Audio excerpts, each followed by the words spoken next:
before, I really love supporting upcoming women and also already established women who are already in tech. I really like bridging the gap between those two so younger women will have the opportunity to succeed with the guidance of mentors.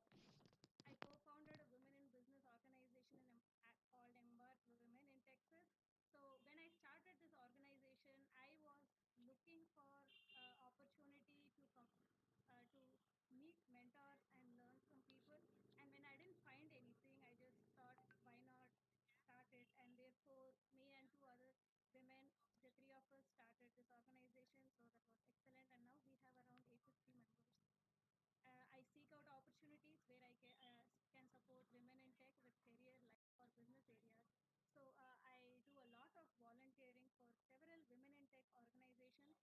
So my goal is to support other women who are interested in tech or interested in starting a business or just they want to at least experiment with being an entrepreneur.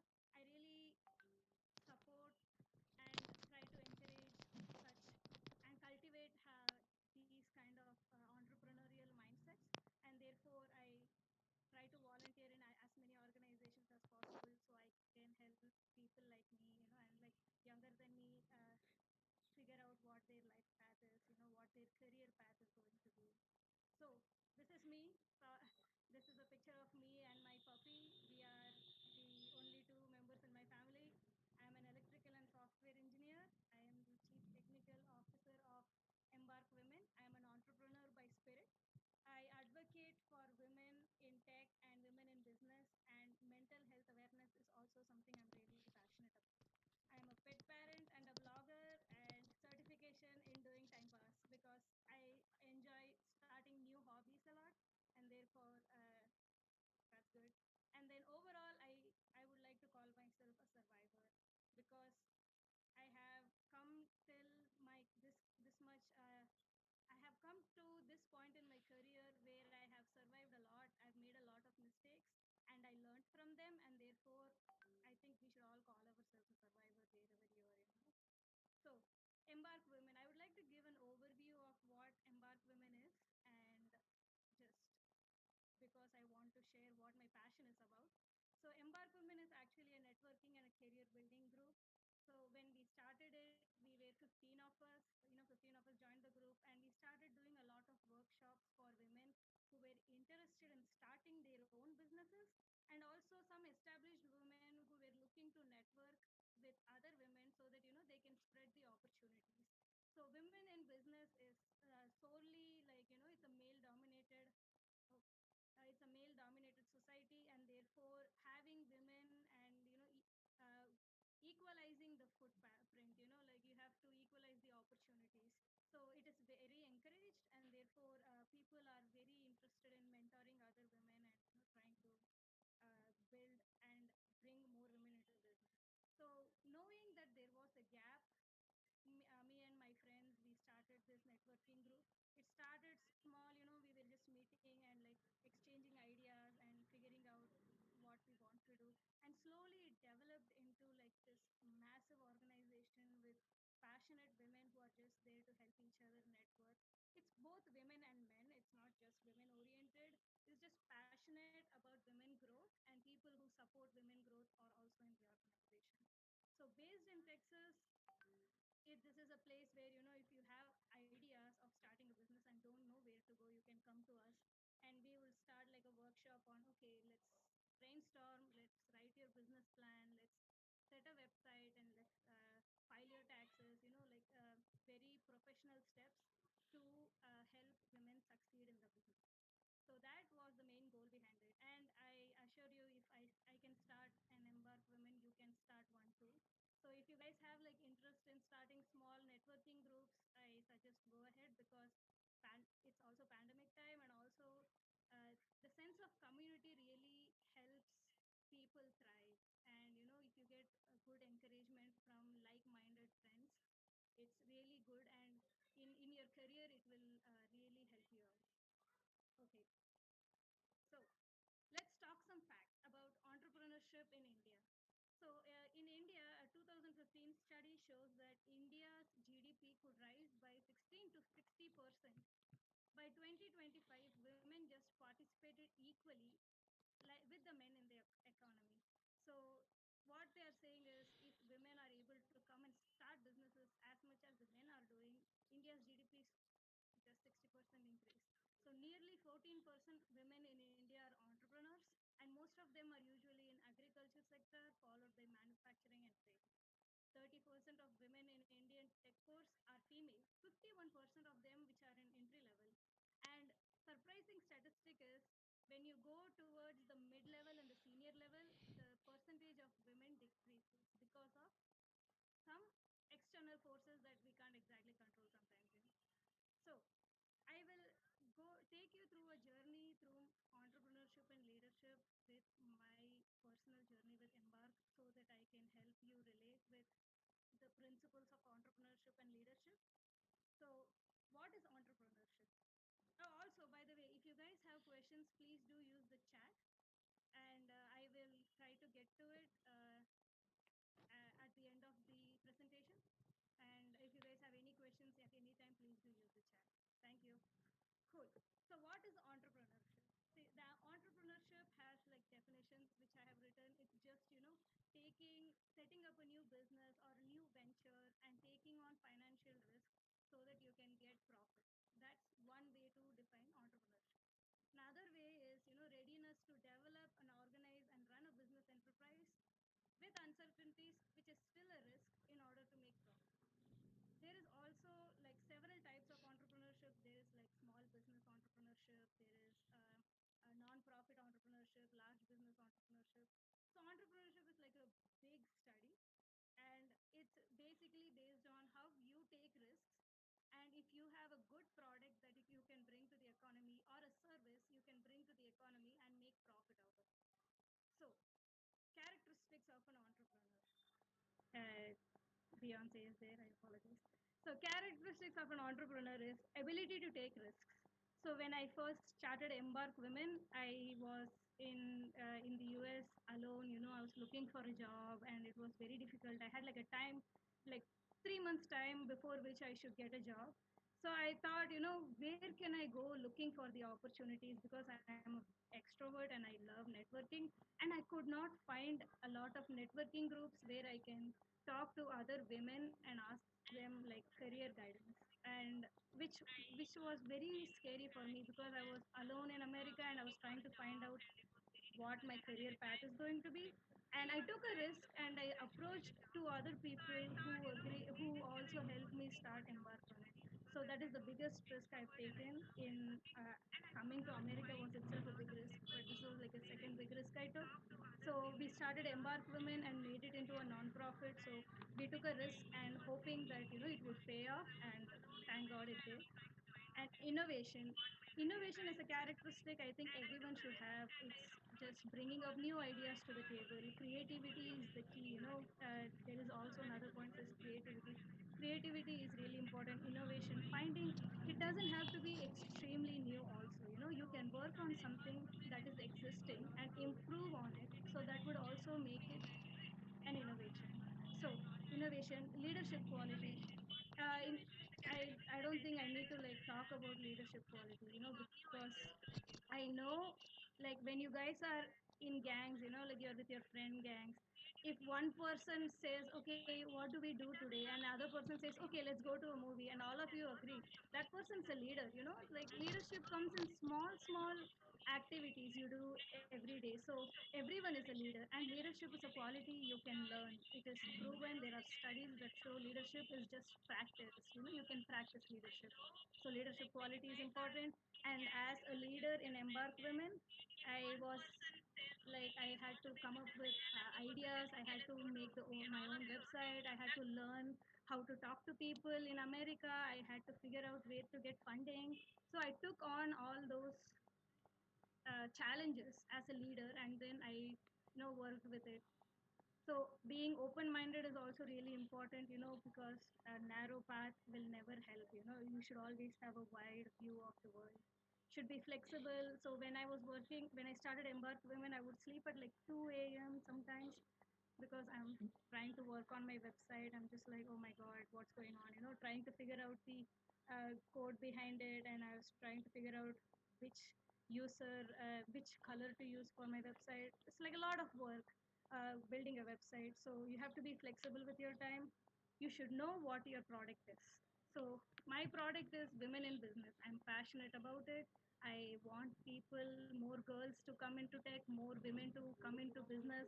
So I know my product. I passionately believe in it, and therefore, when you believe it and you like what you're doing, it's not exactly work, right? That's what people say. I had a vision. My vision is, one day Embark Women will come globally. One day I want to come to India and start Embark Women there. Oh, someone's unmuted. Thank you. So, collaboration. Another thing I would like to insist on is trying to collaborate with each other. So, imagine yourself as the CEO of your life, right? You are your own business. So, you want board of directors to like help you make good decisions, and help you grow as a person.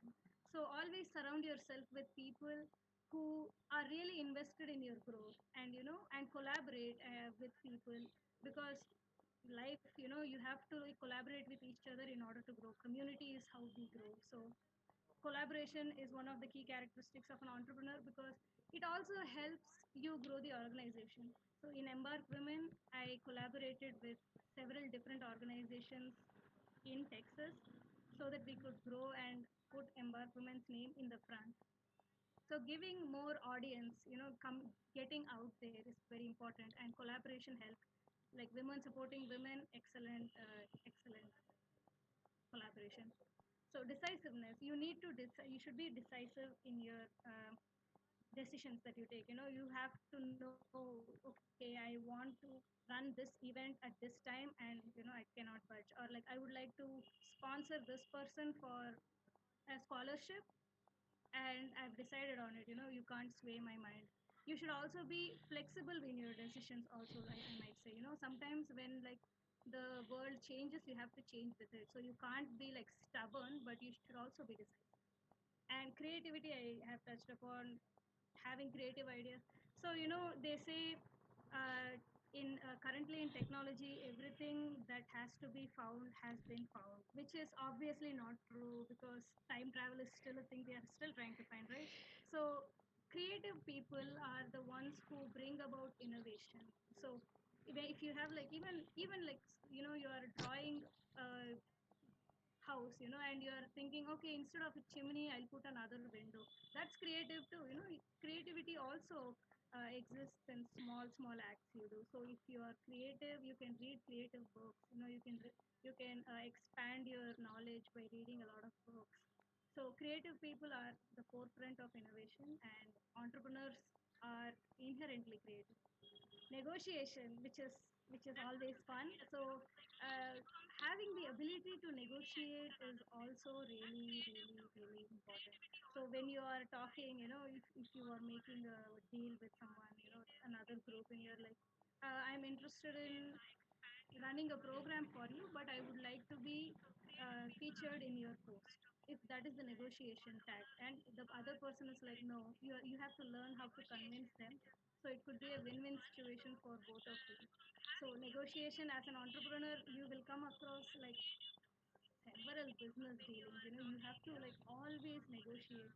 Like even as young engineers, when you are going into the workforce, starting it will be like, oh, any job is fine. I did the same way. I was like, oh, I got an engineering job, cool. So and now when you are moving to the second job, you get the experience, and then you are like learning what you like, what you don't like. And then when you are moving on to your next role, negotiation is very important, so you can get what you are worth. So if they are trying to pay you less, you can negotiate. You can be like, no, I deserve this much because I'm an engineer and I have this much years experience.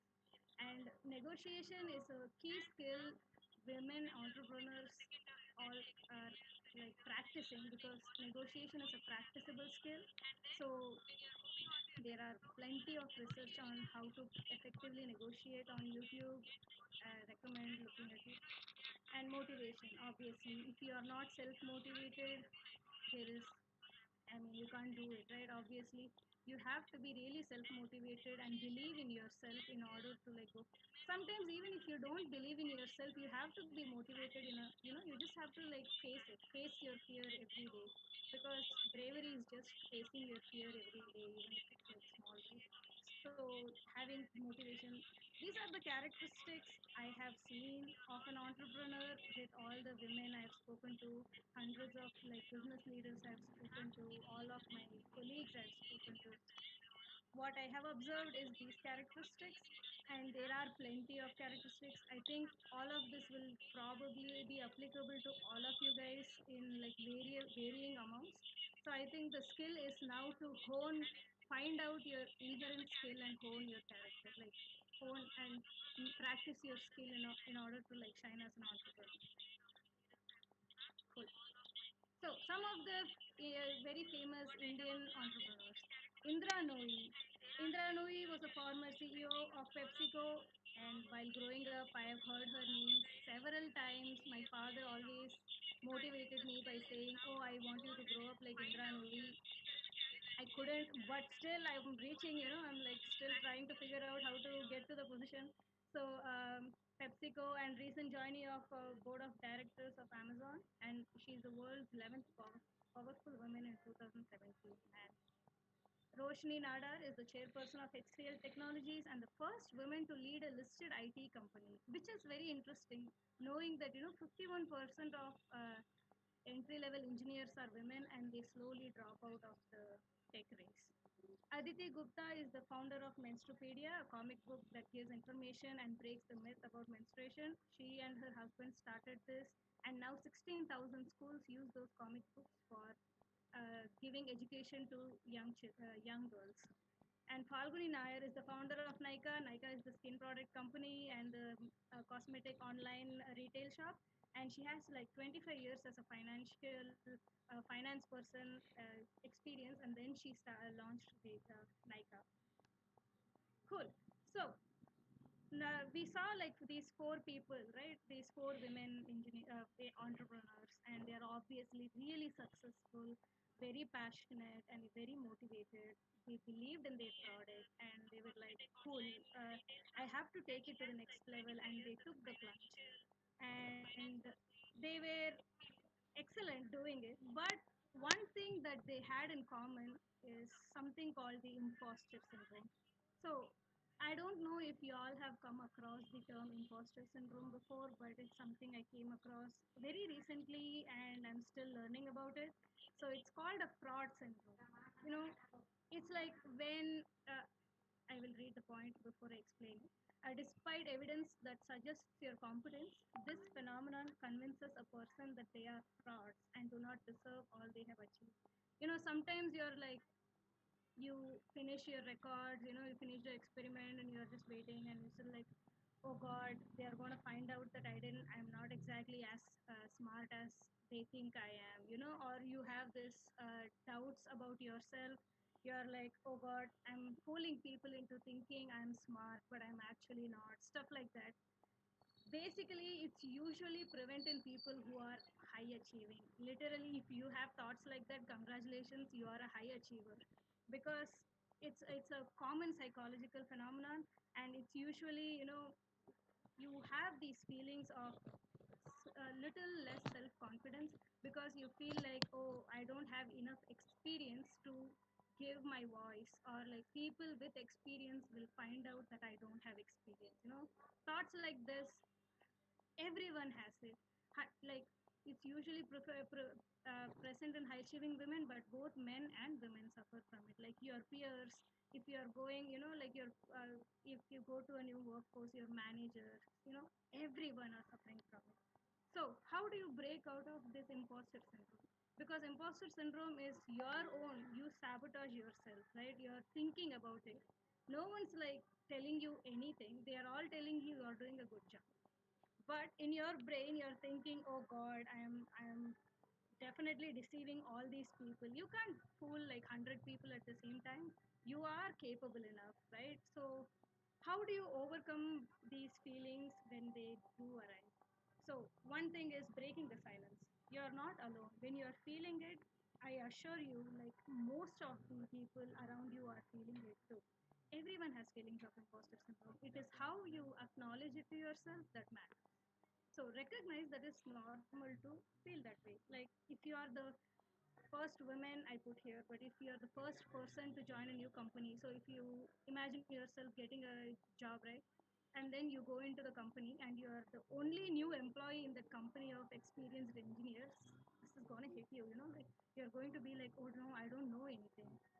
Obviously, because you just graduated and you are joining a new workforce and you have time to learn and catch up on it. So it is normal to feel this way. If you are the first person, if you are just normally itself uh, participating in group projects and you have these feelings, it's normal. So acknowledge it. Don't worry about not knowing the answer. So if you, I'm hoping some of the questions you guys ask me are going to be difficult enough that I don't know the answer to everything, because that's going to help me handle my imposter syndrome as well. So if you don't know the answer, it's fine. So if you don't know the answer to anything, you can always ask, like, give me give me some time, I'll come back to you with an answer. So that's always a plausible reply. You can always say that. You don't have to know everything. We are not Google. We are human beings and we are only capable of storing enough information, and it refreshes like constantly. So give yourself some kindness. Ask for help. There is no shame in asking. If you are, so when I first joined the workforce, I was very new. I had like severe imposter syndrome, and I was just wondering what. I studied electrical engineering and then came into coding, and I was just like very confused because I have not done a lot of coding before, and therefore I was very new and I was just very scared. And then I started asking for help, and people started offering help also. They were like, you should ask for help because this is obviously something new to you and you need assistance. So asking for help helped me go through my first 2 years of job very very smoothly. They were very helpful, and you just have to ask. That's it. You all you have to do is ask. Sometimes you have like the pride or the ego to ask, but you can just ask. If you want help, ask, and then be kinder to yourself. So that is one major thing. Imposter syndrome makes you feel so harsh. You criticize yourself really harshly. So do not criticize yourself and be kinder to yourself, because this everyone is like learning. So as entrepreneurs, people suffer imposter syndrome all the time because they are always bringing out new products and they don't know what they are doing most of the time, right? They are uh, how can I, when SpaceX first started, they thought Elon Musk was weird too. They didn't exactly believe in him, and then he started Tesla. People were like, "This is crazy idea." He obviously suffered from imposter syndrome too. So every successful person has gone through this, and just and entrepreneurs, it's highly prevalent, but it's how you handle yourself that is important in entrepreneurship. So just push through, work, even if you're scared, show up, do your work, and everything is going to be fine. So I took this gif from Game of Thrones. So what do we say for imposter syndrome? Not today. So that's my presentation. Thank you. I do have some more thoughts regarding like the societal limitations of women entrepreneurs and stuff. But if you guys have questions that I can take, I can easily address these thoughts afterwards. So if you have any questions, please do ask me. If you want to unmute yourself, please do talk to your professors and then ask permission and then unmute yourself and ask me questions. I just wanted to be interactive. Thank you.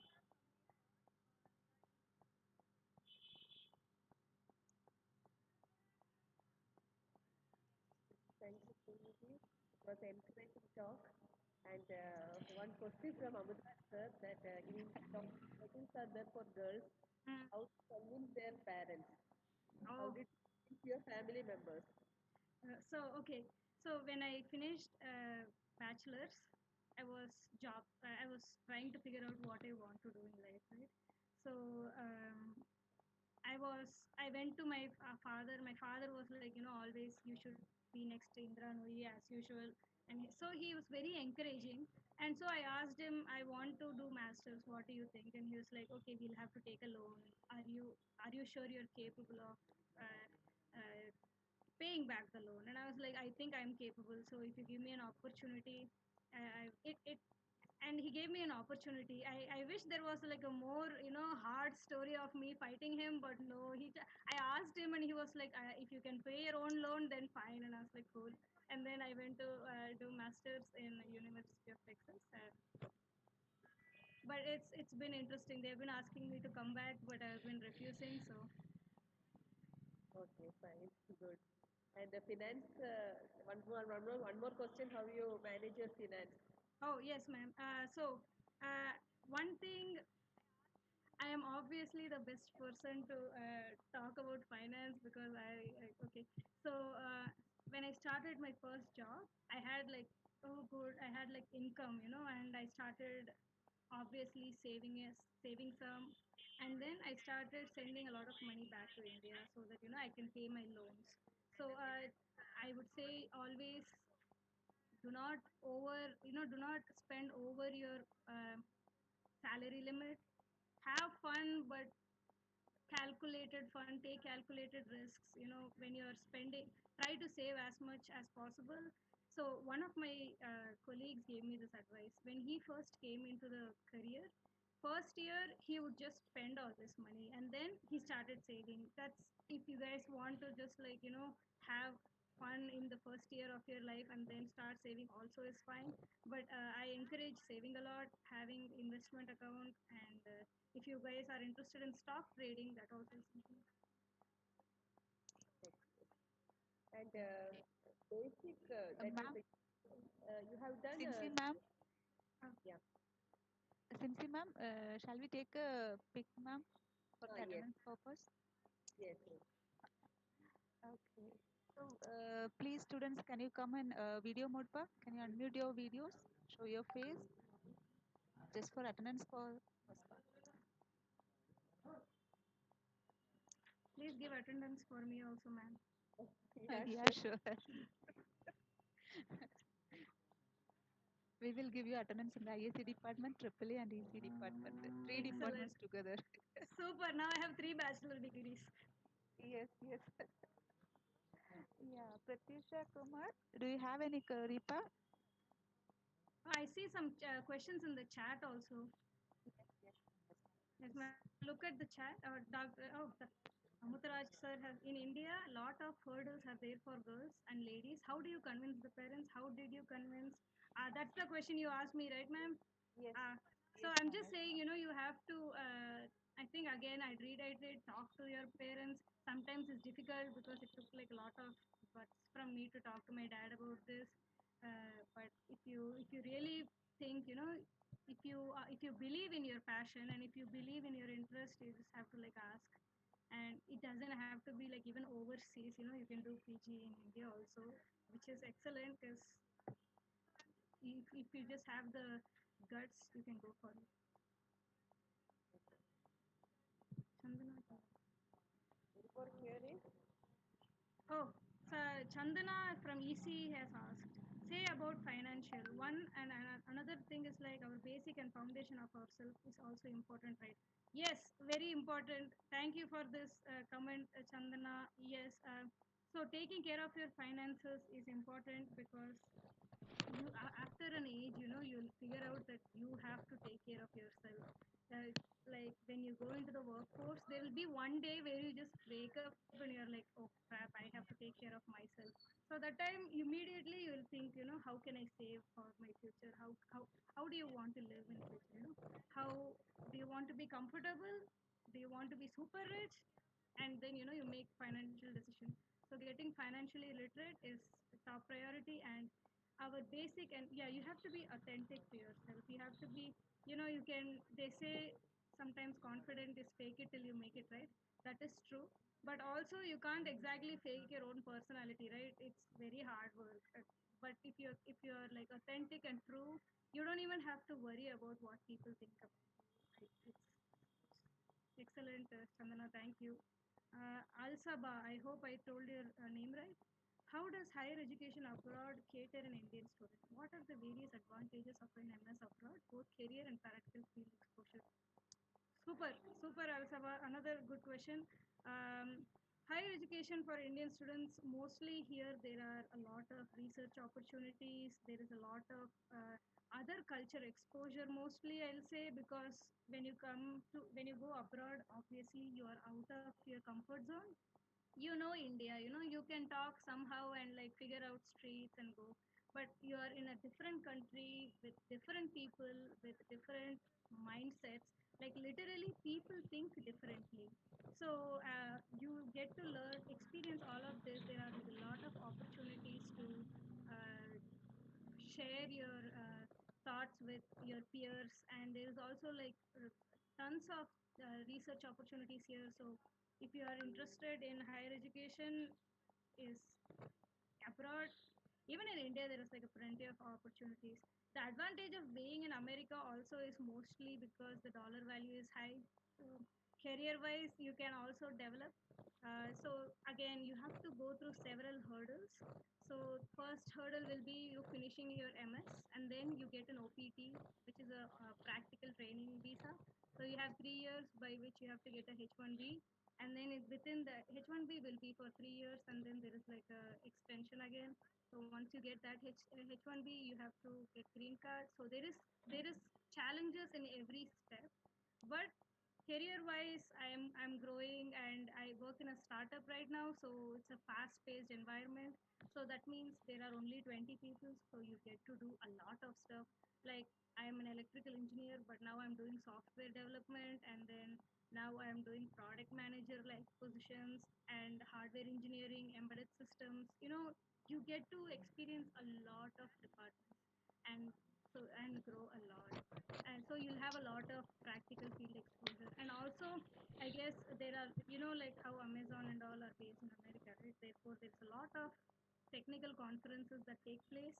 Therefore career wise you have opportunities to go to these conferences and like learn more and meet new people, and learn from them also. Okay, I hope that answered your question. Next is Pratyusha. How easy is it for a girl to be entrepreneur? At the same time, how difficult it is for a girl to be entrepreneur? Thank you for the question, Pratyusha. Uh, so entrepreneurship is, so sadly there is also like societal limitations for women to be entrepreneurs because of biases. Unfortunately it is prevalent in the society, even if it's 2020, right? It's like, oh, it's 2020, already give us like equal rights already kind of a situation, right? So it is very easy for a woman to be an entrepreneur with the right support group. I And how difficult? I think difficulty is mostly based on how other people will like. Obviously they will judge. They will talk down you, and they'll be like, "Oh, you're a woman. You should be in the kitchen," and all that nonsense they will say, right? And you have to like get through like a lot of naysayers. All of these people who will stand against your growth, they will come in any country, and I think it's how you handle those situations that like goes through. So I guess it is difficult, but I think it's worth the in the end it's worth being an entrepreneur, because you are the owner of your own company. You give your employees salary. That itself is like top class. I hope I answered your question to Pratisha. Next. um, Al-Sabah, how different is it from Indian education system? It's very different, dude. Like, so one of the thing is all the professors have American accents. So it's like it will take you time to understand what they are saying. When I first came, I thought I was watching an English movie the entire time. I was like, what are they saying? And then after a month, I figured out, and I had to like write notes in order to like totally focus. It's starting will be little adjustment, but it's okay. And how different it is in India, when we are doing homework and all, we can copy off of each other sometimes. But in America, they will like suspend you from college for that. It's like called plagiarism. So it's very strict. You have to be really original in your work. You have to the professors are always, so you have to like go approach your professors if you want to talk about anything. The professors are really helpful. The offices are always open. And it's just a little different. It's very different also in cases of how grade system works. So it's not like point system or percentage like in India. It's like a grade system. You get A, B, C's. So grade wise it's different. You have assignments and you have the projects that you have to submit as usual, but it goes towards the grade in a different cumulative calculate average calculation. So mostly and also since mostly it's the accent that's different, but everything else is, I feel like Indian education system is better than the recent. What are the difficulties you faced, and did you prepare your mind to overcome all these problems? Shweta, thank you for this question. I cried every night when I came to America for the first time. When I first came to America, I was just so lonely because for 23 years in my life, I never left home. And when I came to America, I was just alone. I had to cook on my own. I had to wash my clothes.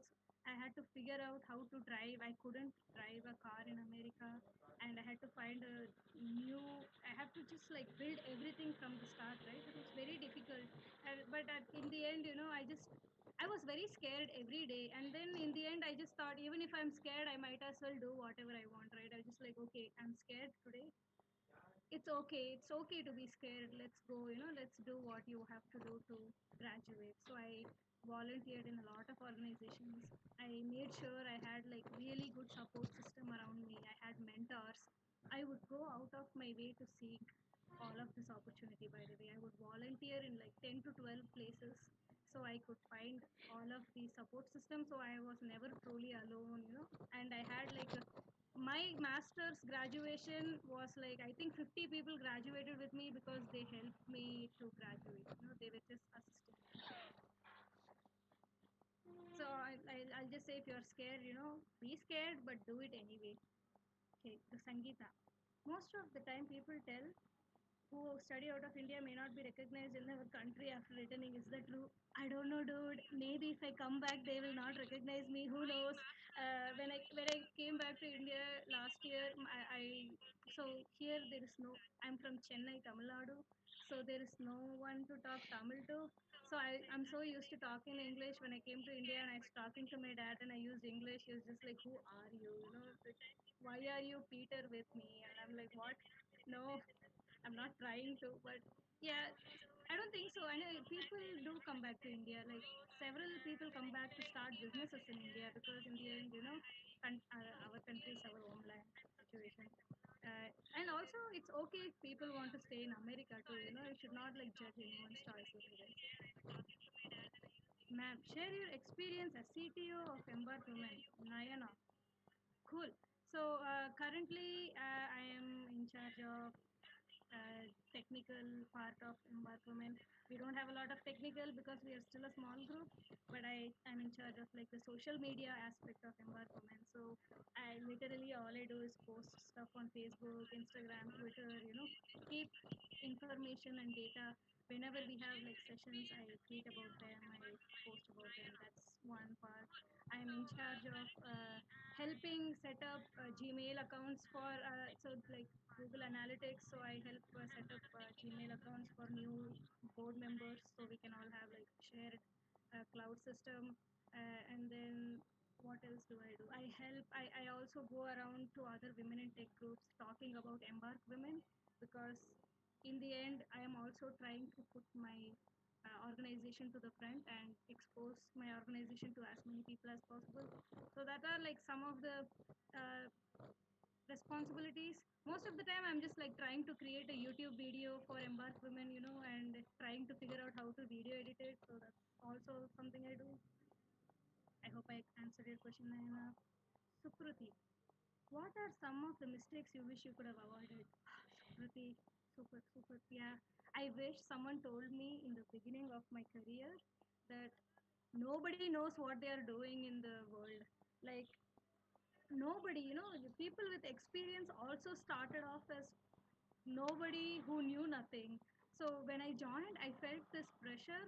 When I joined the workforce or just Embark Women, sometimes I felt the pressure to know everything. I was so stressed out. I would be reading digital signal processing books sometimes for like fun, because I was so scared I'd miss on some important information my colleagues were talking about. I wish someone told me that you don't have to know all the answers at this point. It is okay to not know a lot of stuff. But if you are willing to work hard and learn about it, perfectly fine. I wish people told me that it's okay to fail. So failure is something, it's very frowned upon. But I feel like the amount of times I failed, I think I got like 5 arrears in my bachelor degree also, because I was just I was just very distracted. So, but I feel like it did not make any difference or any impact in my career, because frankly, like most of my friends, so some of my college friends who had like 16, 17 arrears are like manager in their organization. Literally, it's life can take you anywhere. Anyone can be achieve anything. Like, I hope someone told me that you are not your failures. You failed today, what will you learn from it for the next experience? So that's something I wish someone told me. And also, I wish someone told me it's okay to cry, because sometimes I just like be exhausted and stressed from work, and then want to cry, and I'll be like, no, I should not cry. It's okay to cry sometimes, men or women, like let your emotions out. And I hope that answered your question, Sukruti.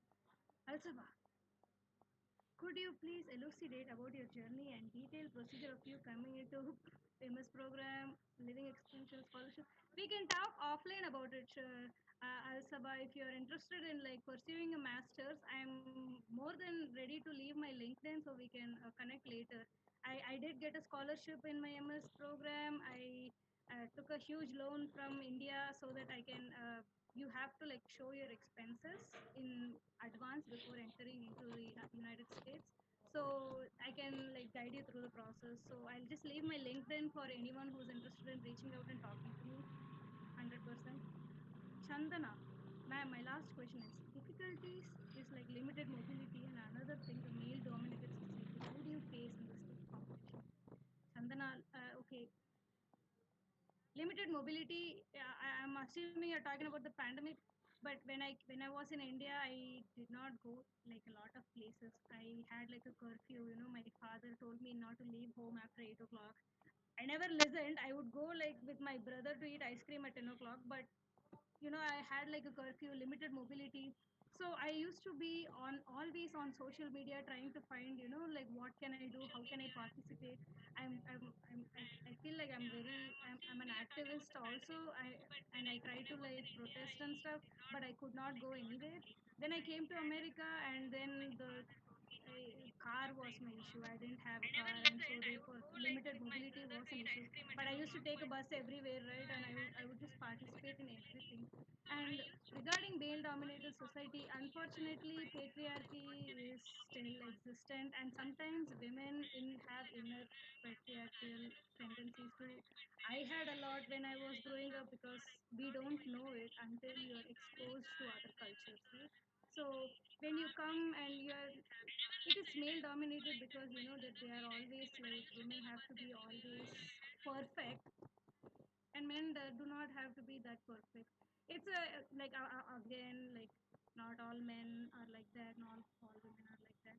But I have been blessed with an excellent team currently and excellent mentors in my workplace and my life, that in this male dominated society, it just feels like nothing. I've faced a lot more. This is nothing for me. You just look at them and you're just like, okay, so what, go on. If they are coming attacking you, you're just like, just leave me alone, dude. I have a passion to follow. That's how usually that's how I usually handle that. Okay. Also, which college did you finish your MS from? You are very interested in masters, I see. I did it from University of Texas at Tyler, and I got my criteria was basically the it is a University of Texas umbrella, and also Tyler is a affordable place, and it's still under University of Texas bracket. So, okay, thank you for sharing your difficulties. That was very informative. Thanks, Shweta. I appreciate it. Also, what skills do you believe an engineer must be well versed with to be career ready in present, current predicament and elsewhere? So, one thing is the ability to keep learning all the time. So, the skills skill sets will change always. So when you're entering a career, if you have like enough knowledge about coding, that's enough. Because while we are coding, we Google all the code. So we Stack Overflow is our best friend. Most of the engineers I know copy paste from Slack in Overflow. So if you have enough knowledge to like get through the interview for coding, that's cool. If you have analytical thinking, if you can think like high level and detail oriented, good. You are just like you just are interested to learn something new every day. That itself is a very good uh, quality for an engineer to have, I feel. Sadhana. Oh, I'm so excited for all the questions there. How do you move forward when everyone tell you that your idea doesn't work? Who cares? Like, okay, so there is two ways I can answer this question. One way is like, have you researched your idea well enough? Have you like, uh, sometimes you have an idea and you think it's feasible, but sometimes you do need not harsh. You need positive, frank feedback from someone who you think is your supporter. Like sometimes you're like, oh, I want to like hang from like the ceiling. It's not gonna work out. So you're like, oh, don't do that. So, but if you have an idea like, oh, I'm going to create a swing and like sit on it and have an indoor swing, that's an idea you can work with, right? So when people say your idea is not working, as long as you believe in it, doesn't matter, like who cares? And if it doesn't work out, it doesn't matter too, like you're learning. So if you have an idea and you think you have enough faith in it, go ahead with it, no matter what people say. And if you go through with it and you fail, don't beat yourself up. That's my advice. Just like you failed, you learned something. Now next idea. That's what I do. Cool. Next question. Um, no problem, Chandana. What do you do for encouragement or to be motivated? I listen to songs, dude. I listen to like Raja Chennai songs, or sometimes I just like look for songs that have like positive words in them to hype myself up.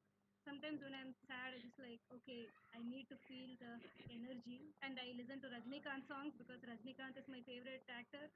And do something that you like, then you will get encouragement, you'll get motivation. Talk to your friends, watch a movie. I do stuff I like. I like starting hobbies.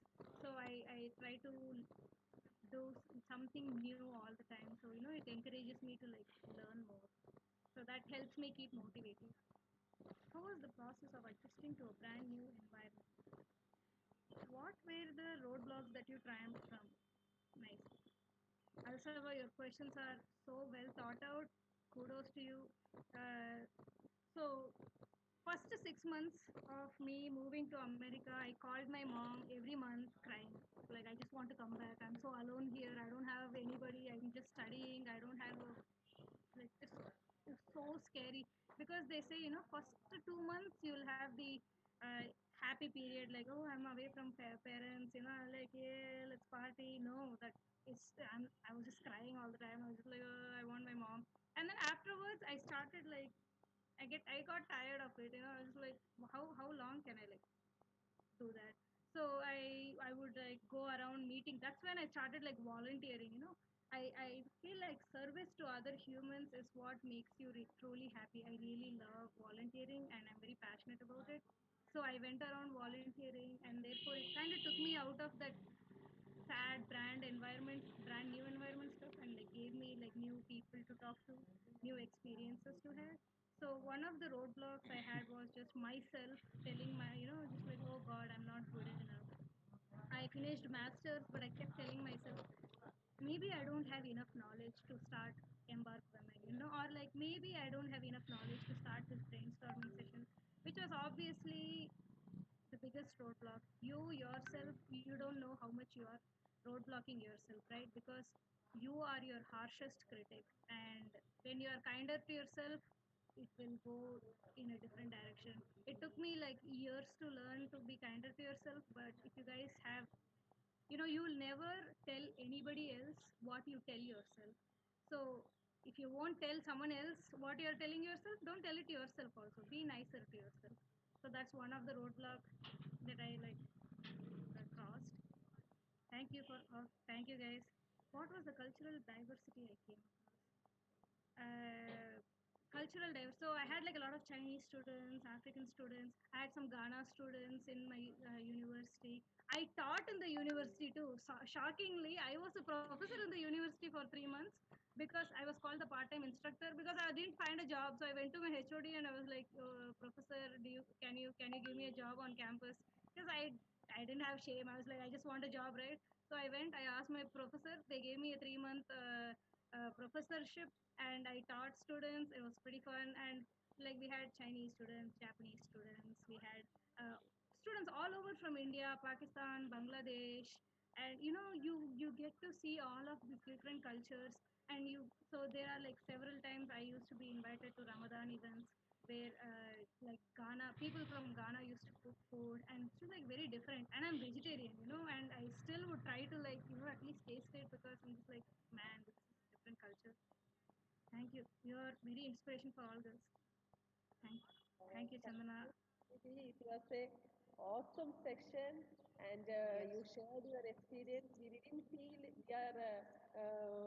It was a unique session. Okay, we didn't see you as a resource person. You as a one of us. We felt. I think the students are all got encouraged, and one of the best thing you told that is it should not be a topper always, right? Yeah. But if there is a will, they can do that. Mm-hmm. So it is very encouraging session. Over to Sobia ma'am. Thank you, ma'am. Yes. Hi, Srinidhi. Hi, ma'am. It was a very wonderful session, Srinidhi ma'am. Thanks, Okay. ma'am. So I thank you very much. Hmm. And you motivate my students like anything. My students got impressed. Okay, ma'am. Ma'am, I And really once appreciate all your kind words. Encouragement helps me be better. I really appreciate it. And if you guys have feedback, I'm always willing to take feedback.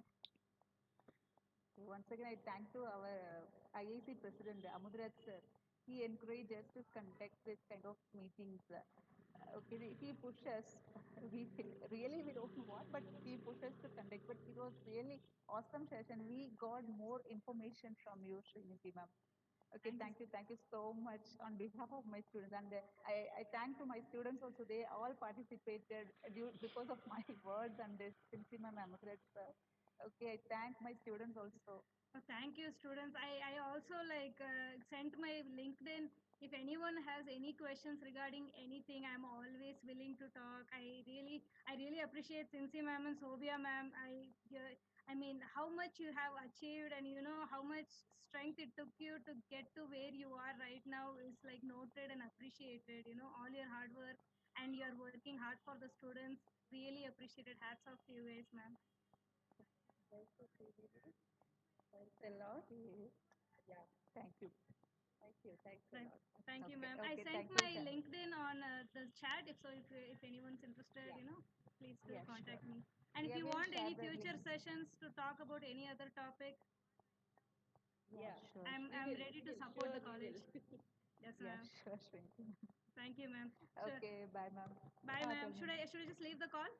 Yes, yes, ma'am. Yeah, Yes, ma'am. yeah. You Thank can. you. Okay. Thank you so much. Thank you so much, everyone, for asking, and thank you for the principal and all the other deans for giving me this opportunity. Thank you, Amutaraj sir. Thank you. Thank you, Best ma'am. wishes, Guru. Thank you, ma'am. Thank Thank you. you.